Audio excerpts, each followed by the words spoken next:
Hello, hello! So today we are going to be trying our hand at some Overwatch self-coaching. So right here we have a 3700 game of Lucio on Ilios, and to be honest with you, I want to see what our main mistakes are. I know that recently we've been feeling that we've been doing some pretty lackluster ults, we haven't been aggressive enough on Lucio, and since this game was taken from just a couple of days ago, it is fresh in my mind, so I can tell you exactly what I was thinking, and we can go through why it would have been a really stupid decision to make, whether the reasoning was right or not.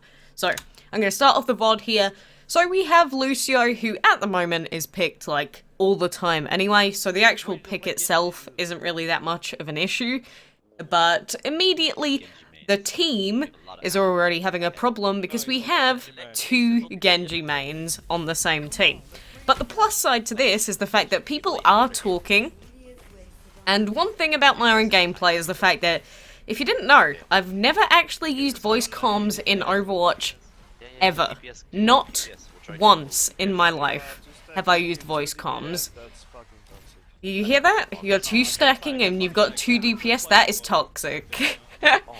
But, you know, it's just a bit of nice banter at the beginning of the game, which is a lot better than someone just hard raging.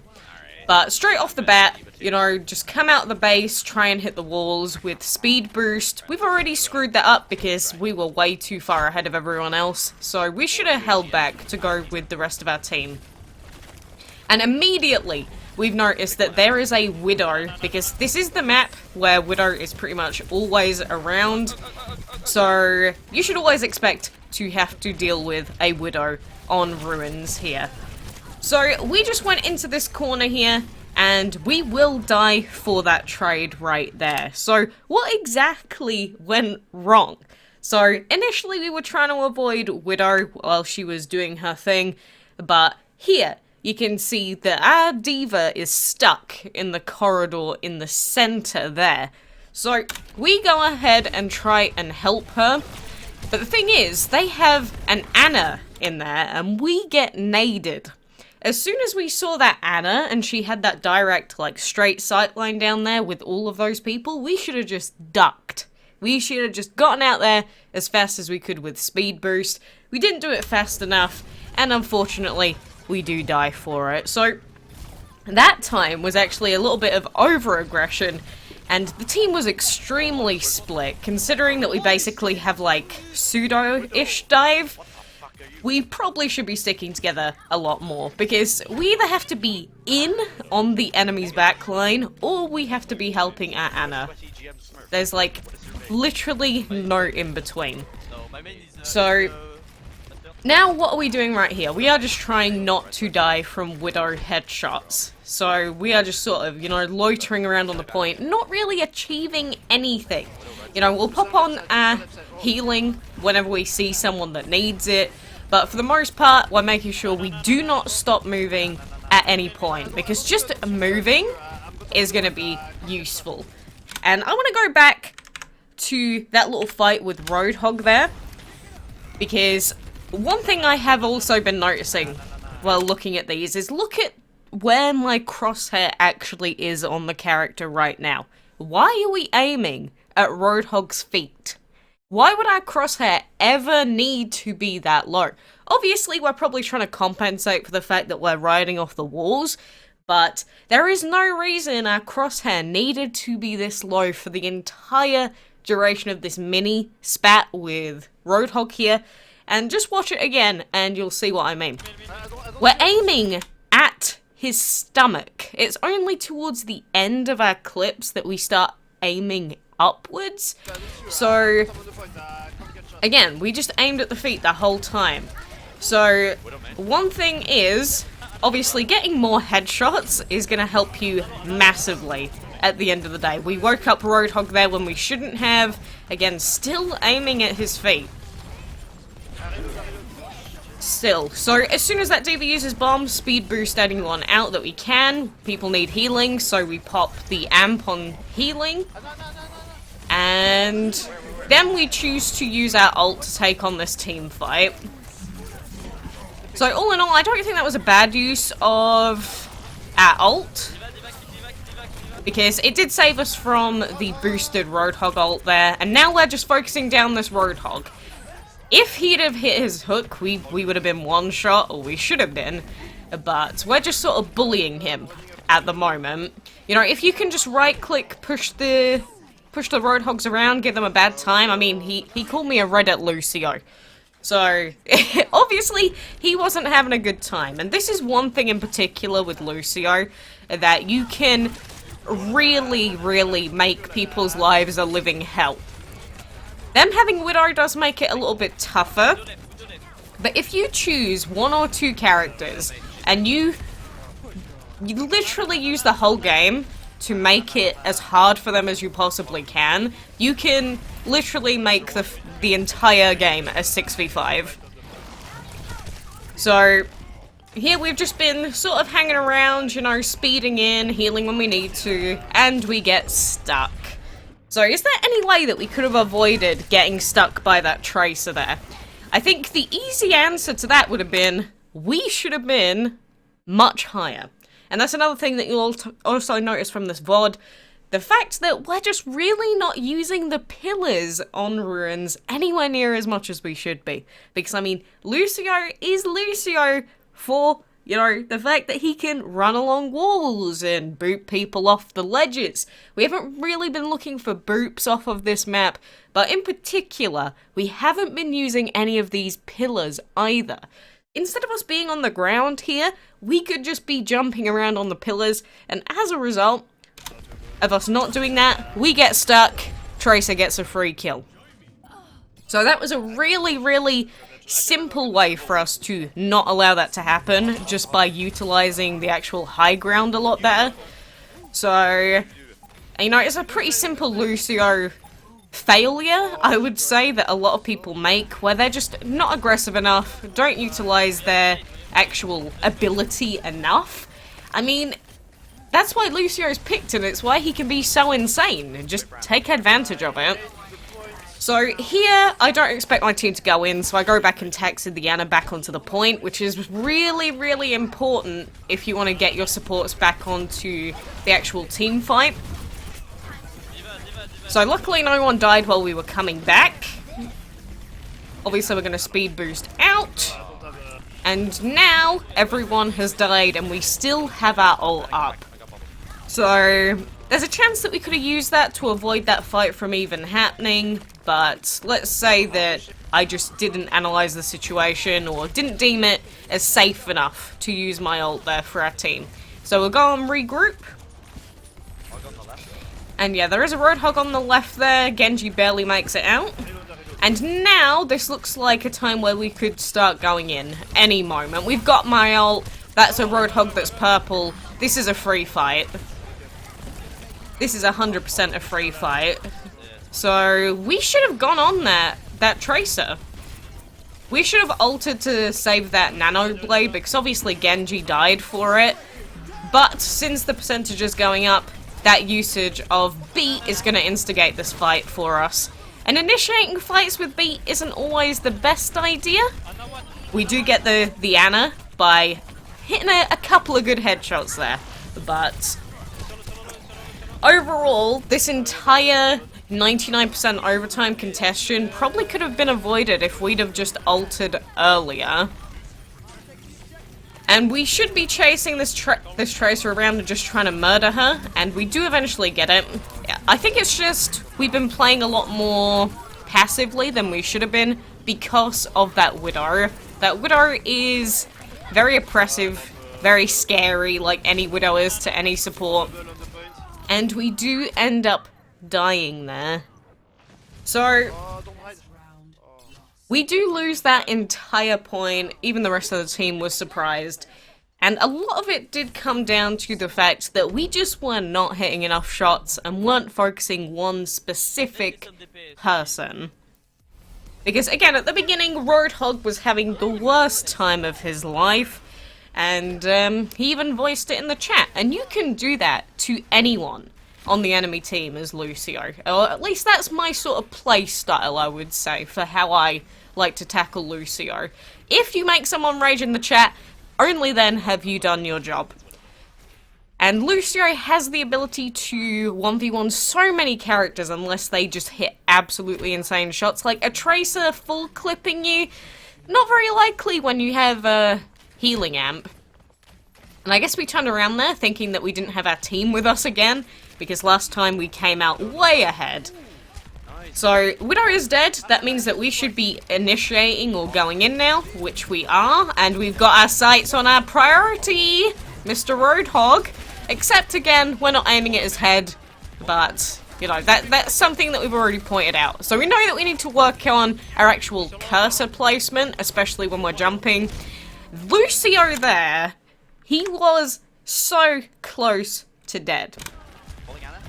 And you can see that we do end up coming across a Widowmaker when we were considering going after him. We put speed boost on, but we didn't amp because we saw the Widow. So, this was a questionable decision, and in a situation like this, you could say that he's going to start healing up, and unless you hit some good shots, he is not going to die. But I think if you want to be better, you have to go for these sorts of plays. So rather than me backing off like a scaredy cat from the Widow, we should have just speed boosted in and gone for like 2 headshots on this Lucio instead. Instead, we pussied out and we back off and we get absolutely nothing done instead. Widow backs out because we have a Hanzo, and then we don't know where the Lucio's gone. So we're just sort of sitting back for now. So it's obvious from this that we decided to play this a lot more passively than we should have. But I don't know. Some days, you know, you just go against too many insane Widowmakers, and I guess your brain just isn't feeling it. But if you want to be truly good, you've got to play like you are the best player. You are going to hit those shots, because if you do hit them, you're going to win. That's the difference between, I think, you know, alright players and the best players. So this little altercation here, let's go back 10 more seconds. So, we start off here by amp healing everyone around us. This isn't entirely necessary because, you know, obviously Anna can also heal them, but just in case the shield ends up breaking and we don't have another shield to pop down, that's the reason why we'd amp for the Orisa there. We do see Tracer and Anna on the right. We get naded, and we end up dying to the Widow. So what we could have done instead of going to the left, we could have just sped right off to the right-hand side. We obviously chose the wrong path. You know, Lucio's fast, you gotta make quick, like, millisecond decisions sometimes in this game. Well, not quite milliseconds, but it feels like it, right? So, that was just simply pathing error. Either we didn't know the Widow was there, or we gave way too much value to what Anna or that Tracer was going to do to us. I think there was a higher chance of us surviving there if we went to the right, but the Widow hitting that shot was also pretty damn good. We do need to work on our rollouts here. Honestly, I've just been messing around with a few of them to see what sort of things we can actually... Oh god, this aim! Oh my lord, let's go back. But yeah, like I was saying, on rollouts, I've been trying to see what sort of mini ledges you can lash onto to get a quick speed boost, so I'm not going to give myself too much criticism because I've just been messing around with it in ranked recently. But this Widow 1v1, we see her here. She is literally out in the open. She does have her left shift, which means that she can get out if she wants to, but she can't really go very far without being in a straight line. So initially, we've got our cursor here, and then our cursor goes way off to the left into the wall for some reason. Don't know why it was aimed at the wall, by the way.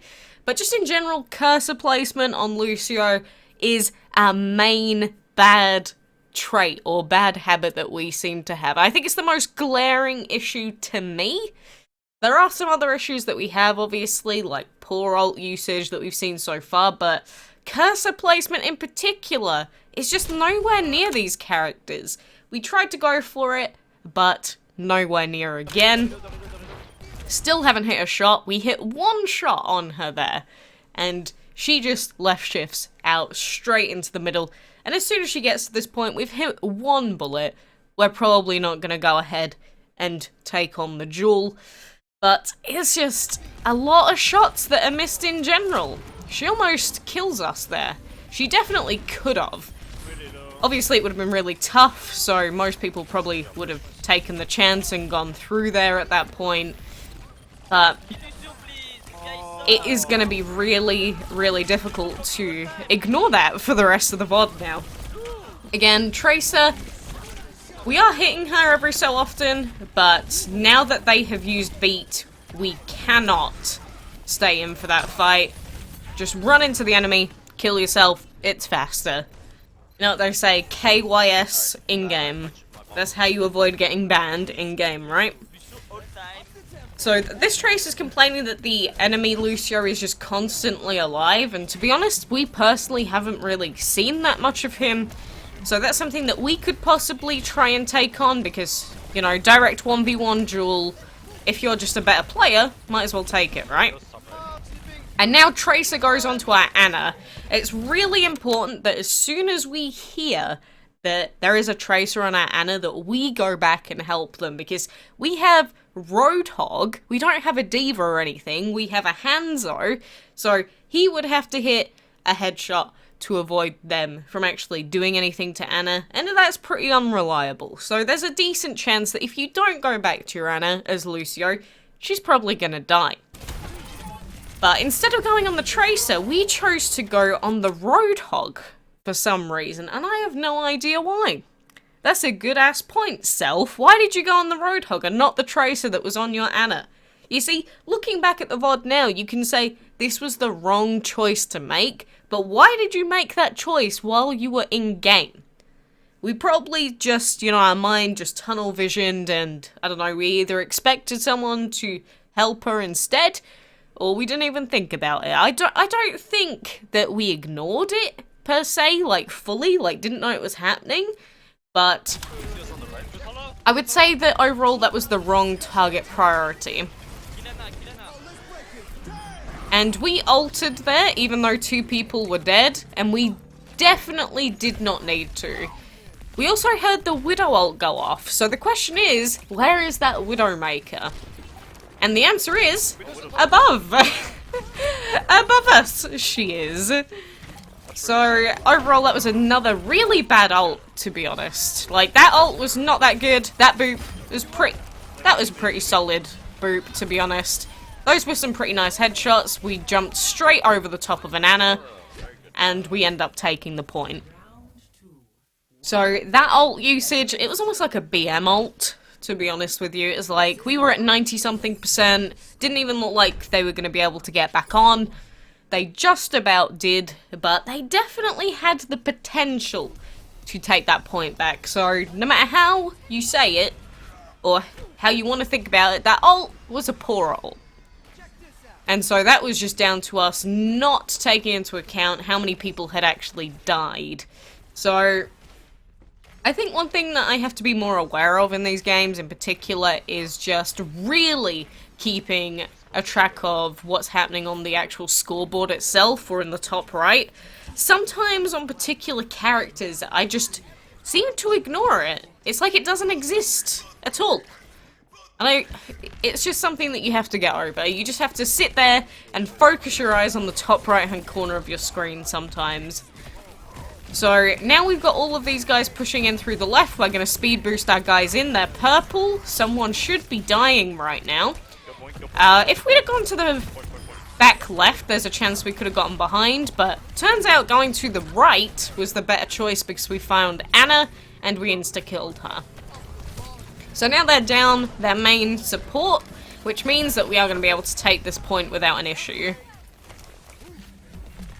And then they're just giving their life because it's faster than, you know, getting staggered. So at the moment, we are not using any of the high ground at all, and we're just sort of, you know, sitting behind the Rhine shield, shooting down the corridor. So there's definitely a point to be made that we could be going on a heavy flank right now, because we see where that Ana is. She is way behind her team, people are upstairs, or we can go and build our ult charge off of this Roadhog up here. Unfortunately, we do find 2 people, But Mr. Roadhog, as our selected target of despair for today, he's going to have a little bit of abuse thrown at him. So we know that he's a roundabout up top still. We need to build our ult soon. So hitting more of those headshots is going to be super useful for us. We're going to speed a little bit out of there. And then we see this Lucio, and we're going to take the 1v1 duel. This is what I want to see more of, because you can see here that Lucio got pounded on. So if we'd have been focusing that Lucio down more ourselves during this match, we probably would have been able to beat him up quite a bit. I mean, it's just one of those things where you have to, you know, test your direct enemy counter. And if you have every opportunity to just 1v1 them, do it.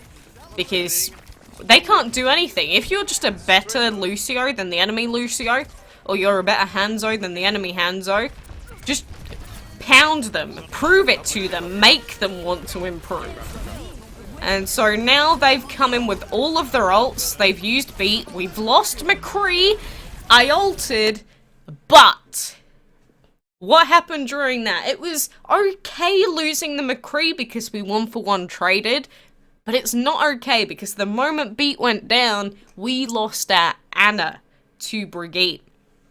So, to be honest with you, the first time I watched this through, I was really confused as to, you know, how we lost the fight. But just pay attention to where we use it. Brigitte is running in, you can see that. She runs in straight forward to where our Zarya is, and you can see that McCree is about to die in the back there. So she goes on the left-hand side of that pillar. I think we just completely missed this off of our vision. It wasn't even peripherals. It was like directly in front of our screen. But because we were focusing on the beat and the Zarya, we completely missed this Brigitte going in. And then as soon as we saw her next to us, we did use it, but it wasn't soon enough to save Ana. So now we are down, but we did lose our main support. They lost their main support, but then they just grabbed and the remaining people all died. So overall, it was just that little bit too late. By the time that we realized Brigitte was there, it was already too late because Ana was dead. So I think the reaction time, like you see, as soon as Brigitte's in our face, it's like, oh my god, ult. Because, you know, we need to get it off. She could have also stunned us out of it, so using it in front of a Brigitte isn't necessarily the best idea. But definitely something where the ult usage needs to be improved again. Here we're going on Ana. They told us that she was in the back. We went on it, and there we go. Free kill. I mean, the rest of their team was dead anyway, but, you know, as soon as you hear a call from your team, you should definitely just listen to it.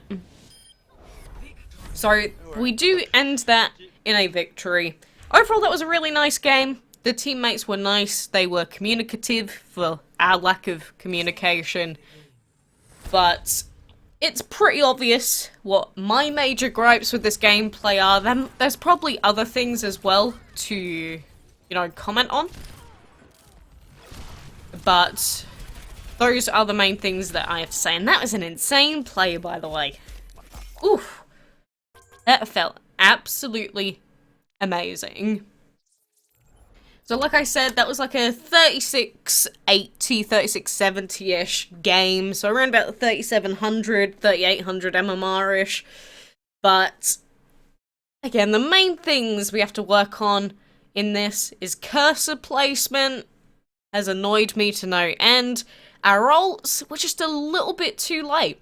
In some situations, they'll be just a tad too late, and then in other situations we just didn't use them at all for the fight because we didn't think we needed them, but it ended up being slightly worse for us in the end. So using our ult sooner is another one. I think for the most part our responsiveness and changes between healing and speed boost were pretty good, to be honest.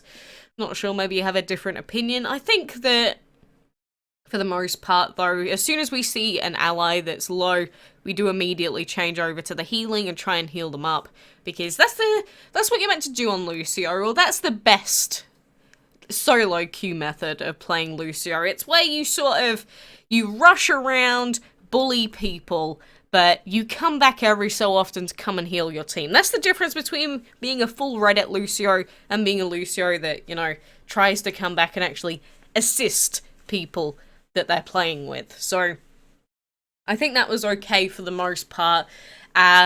Use of the environment was pretty bad in terms of booping. We only got one boop off, and the use of actual wall climb was subpar, I would say. But we used it at certain times to get up on high ground. But on Lucio, you should just be using it all the time, because why the heck not? You're harder to hit, you're up in the air, so most characters won't be there. You can take some cool flank routes. We just pussied out this game. So I think those are the main things I have to say about this gameplay. Again, let me know what you think. It takes a lot of effort trying to think over your own gameplay and really focus in what you think the main problems are. So there's obviously going to be things that you're going to miss in your own gameplay, especially on your first or second watch. So this is something that over time you keep watching more VODs, and hopefully eventually, if you can't pinpoint it in one game, hopefully if you watch 5 or 6 of them, you'll be able to spot the major flaws that are just hindering your gameplay for you. I mean, we're not stuck by any stretch, but even if you're not stuck, it's still always good to go back and review whatever you've done, because everyone can improve. Even the best players in the world can improve. And what is that, by the way? Why is his head inside his shirt? What? He's called Music as well. What the heck?